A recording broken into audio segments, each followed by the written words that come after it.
Hi everyone, how are you? Today I'm going to read the second chapter of our story. She couldn't find him. Clever Bruno had jumped down off the table and scampered out of the corner, or even into a small hole. Thank heavens for that.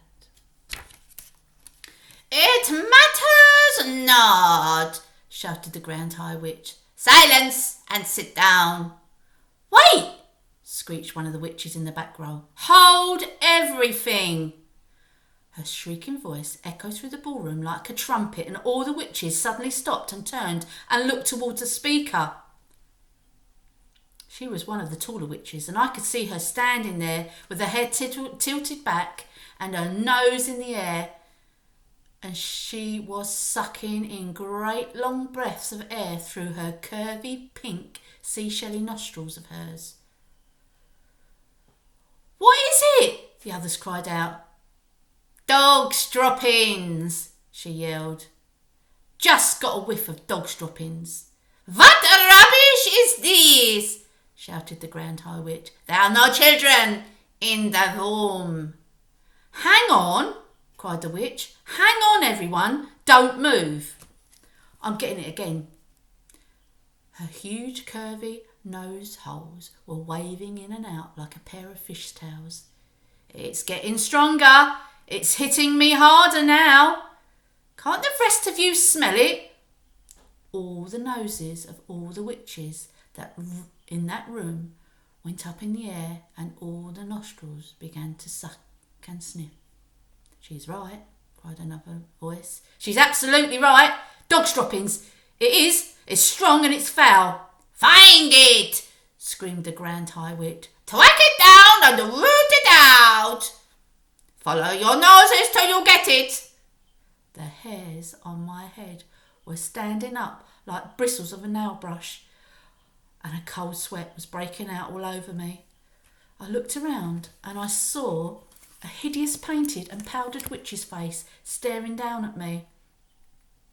The face opened its mouth and yelled triumphantly, It's here! It's behind the screen! Come and get it! The witch reached out her gloved hand and grabbed me by the hair. Bring it here! Shouted the Grand High Witch. Bring the spying little verming up here to me.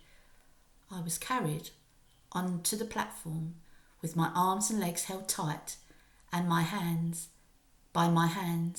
and I lay there suspended in the air facing the ceiling, and I saw the Grand High Witch standing over me, grinning at me with his the most horrible way. She held out a small bottle of blue mouse maker and said, Now for a little medicine. Hold his nose and make him open his mouth. Strong fingers pinched my nose.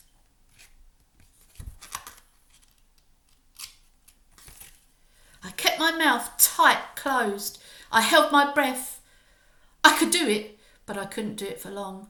My chest was bursting. I opened my mouth to get a bit of a quick breath of air, and as I did, the Grand High Witch poured the entire contents of the bottle down my throat. Oh, the pain of fire! It felt as if a kettle of boiling water had been poured into my mouth. My throat was going into flames. Then very quickly, the frightful burning, searching, scorching feeling started spreading into my chest and into my tummy and on into my arms and my legs and all over my body. I screamed, but once again, a gloved hand clasped over my lips. The next thing I felt was my skin beginning to tighten. How else could I describe it? It was quite literally a tightening and a shrinking of skin all over my body, from top of my head to the tips of my fingers, to the ends of my toes.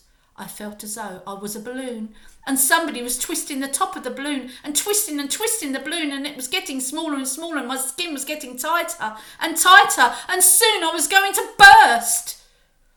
Then the squeezing began. This time I was inside a suit of armour, and somebody was turning the screw, and with each turn of the screw, the iron suit became smaller and smaller. Then I was squeezed like an orange into a pussy mess with juice running out of my sides.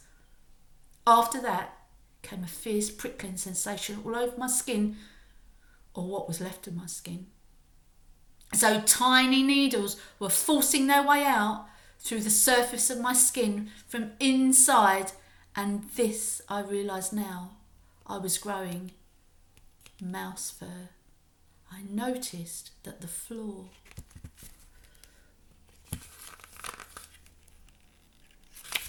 was only an inch from my nose. I noticed also a pair of little furry front paws resting on the floor. I was able to move those paws. Oh, they were mine! At the moment I realised that I was not a boy any longer. I was a mouse. Now for the mouse trap, I heard the Grand High Witch yelling. Oh, I've got it right here, and here's a piece of cheese. But I wasn't going to wait for that. I was across that platform like a shriek of lightning. I was astonished at my own speed. I leapt over the witch's feet right and left and in and out, and in no time at all I was down the steps, on the floor of the ballroom itself, and skirting along the rows of chairs. Tomorrow I'll tell you the next chapter. Enjoy your day. Goodbye.